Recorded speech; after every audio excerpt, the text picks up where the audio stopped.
અમરેલીની 24 વર્ષીય યુવતી પર જીવલેણ હુમલાનો મામલો વિધાનસભાના નાયબ દંડક અને ધારાસભ્ય કૌશિક વેકરિયા પહોંચ્યા અમરેલી સિવિલ હોસ્પિટલમાં. પીડિતા યુવતીને મળવા પહોંચ્યા કૌશિક વેકરિયાએ યુવતીની ગંભીર સ્થિતિનું નિરીક્ષણ કર્યું. યુવતીના પરિવારને મળીને તમામ વિગતો મેળવતા કૌશિક વેકરિયા દીકરી હેતલને મળ્યો, હાલ સુરક્ષિત છે ને નાગદાદાને પ્રાર્થના કરે છે કે જલ્દી સ્વસ્થ થઈ જાય.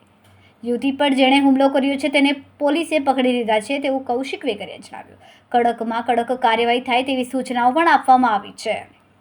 જી કૌશિકભાઈ, આજે કાલે જે બનાવ બન્યો હેતલબેન ઉપર જે શખ્સ દ્વારા જીવલેણ હુમલો કરવામાં આવ્યો હતો, આજે એમની ખબર અંતર પૂછ્યા ડૉક્ટર દ્વારા સાથે વાત પણ કરી. અત્યારે સુરક્ષિત છે, વાંધો નથી, પણ જલ્દી સ્વાસ્થ્ય થઈ જાય એવી નાગના દાદાના શરણમાં પ્રાર્થના કરી છે. જે પણ ગુનેગારે હુમલો કર્યો છે એમની ઉપર પોલીસે એમને એરેસ્ટ પણ કરી લીધા છે.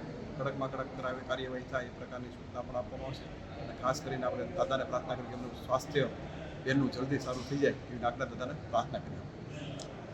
અહેવાલ ભાવેશ વાઘેલા, અમરેલી.